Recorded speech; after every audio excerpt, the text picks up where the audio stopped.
Hello guys! Hi everyone! Sa hindi po familiar sa hotel na yan, yan po ang The Peninsula Hotel. At alam niyo ba na yan ang pinakamatandang hotel dito sa Hong Kong na ginawa noong 1928.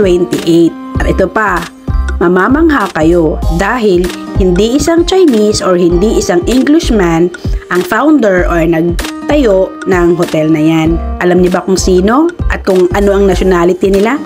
Ang Peninsula Hotel ay ginawa noong 1928 ng dalawang magkapatid na si Ellis and Ellie Kadori na nagmula sa mayamang pamilya galing sa Baghdad.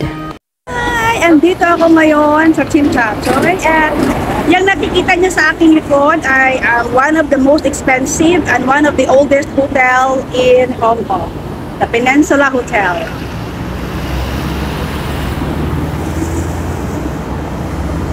Diba?